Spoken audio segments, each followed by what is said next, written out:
समय चाहे कितना भी बदल जाए, कितना भी विकास हो जाए, लेकिन जब तक लोगों की मानसिकता का विकास नहीं होगा तब तक किसी भी हाल में ना तो दलितों के साथ भेदभाव रुकेगा और ना ही उत्पीड़न। जब तक लोग मानसिक रूप से बीमार रहेंगे तब तक ना तो ऐसे लोगों को कानून का डर होगा और ना ही सजा का, जिसमें सबसे बड़ी कमी तो हमारे न्याय व्यवस्था की है, जो दलितों के उत्पीड़न रोकने के लिए सख्त कानून का दावा तो करती है लेकिन असल में न्याय देने में सालों लग जाते हैं। नमस्कार, मेरा नाम है रीटा। आज की वीडियो में मैं आपको पिछले 24 घंटों में दलितों के साथ होने वाली घटनाओं के बारे में बताऊंगी जो इस वक्त सोशल मीडिया पर ट्रेंडिंग में है। दलित उत्पीड़न से जुड़ी पहली खबर गुजरात से है, जहां एक 15 साल की नाबालिग दलित बच्चे के साथ की घटना से पूरे राज्य में सनसनी फैल गई है। ये घटना अहमदाबाद की है। एफआईआर दर्ज कराने वाली पीड़िता ने बताया कि मई महीने में उसके एक दोस्त और उसके 3 दोस्तों ने मिलकर उसका सामूहिक दुष्कर्म किया था। पीड़िता ने बताया कि 25 मई की दोपहर को उसके एक दोस्त ने उसे अपार्टमेंट में बुलाया था, जहां पहले से ही उसके 3 दोस्त मौजूद थे। आरोपी लड़के ने लड़की को कोई बेहोशी की दवा दे दी, जिससे वो बेहोश हो गई, जिसके बाद बारी बारी से चारों ने पीड़िता के साथ दुष्कर्म किया। जब पीड़िता को होश आया तो चारों ने पीड़िता को धमकी दी कि अगर उसने इसका खुलासा किया तो वो उसे जान से मार देंगे, जिससे पीड़िता ने चुप्पी साध ली। लेकिन घटना के करीब 4 महीने बाद पीड़िता ने हिम्मत जुटाकर सब कुछ अपने माता पिता को बता दिया, जिसके बाद माता पिता ने पुलिस कंप्लेन की। पीड़िता की शिकायत पर पुलिस ने कई संगीन मामलों में धाराएं दर्ज करके तुरंत चारों आरोपियों की गिरफ्तारी कर ली है। डिप्टी एसपी दीप पटेल ने बताया कि चारों आरोपियों में से 3 आरोपी अनुसूचित जाति से हैं और पीड़िता के ही अपार्टमेंट में रहते हैं। फिलहाल चारों से पूछताछ जारी है।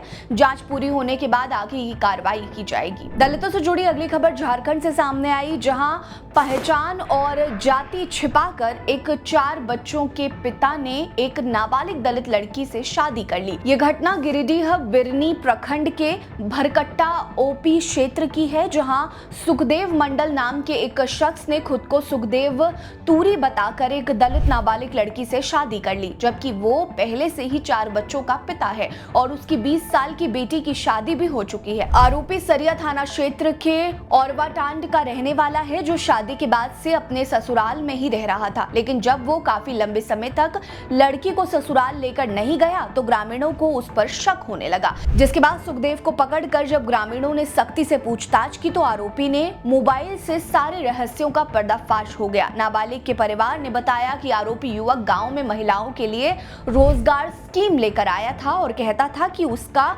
कोई नहीं है। उसने गांव वालों को विश्वास में लेकर शादी करने की बात की, जिसके बाद एक गरीब दलित परिवार की 15 साल की नाबालिग लड़की से उसने शादी कर ली। पुलिस ने मामले को दर्ज कर लिया है और आरोपी को गिरफ्तार भी कर लिया है और इस पर पॉक्सो एक्ट समेत धोखाधड़ी जैसे संगीन धाराएं लगाई गई हैं। फिलहाल पूछताछ जारी है। वहीं नाबालिग को मेडिकल के लिए भेज दिया गया है। जांच पूरी होने के बाद पुलिस आगे की कार्रवाई करेगी। दलितों से जुड़ी अगली खबर कर्नाटक से है, जहां विपक्ष के नेता ने कांग्रेस सरकार पर दलितों के कल्याण के लिए निर्धारित राशि को अपने निजी फायदों के लिए इस्तेमाल करने का संगीन आरोप लगाया है। विधान परिषद में विपक्ष के नेता चलवादी नारायण स्वामी ने कहा कि कर्नाटक सरकार में दलितों की स्थिति का अंदाजा केवल इसी बात से लगाया जा सकता है कि वहां पर दलितों के कल्याण के लिए निर्धारित किए गए 42,000 करोड़ में से 21,000 करोड़ को दूसरे कामों के लिए लगा दिया गया और बाकी के बचे 21,000 करोड़ रुपए में से 14,000 करोड़ रुपए को गारंटी स्कीम्स में लगा दिया।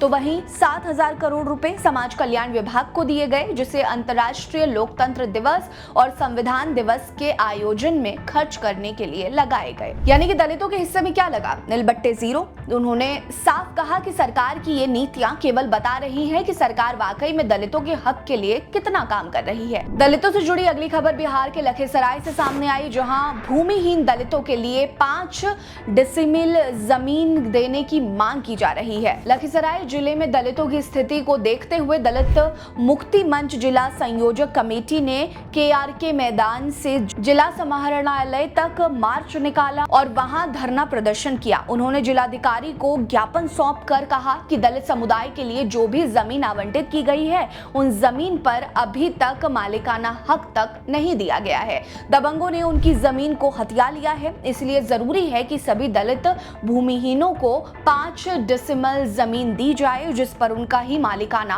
हक हो।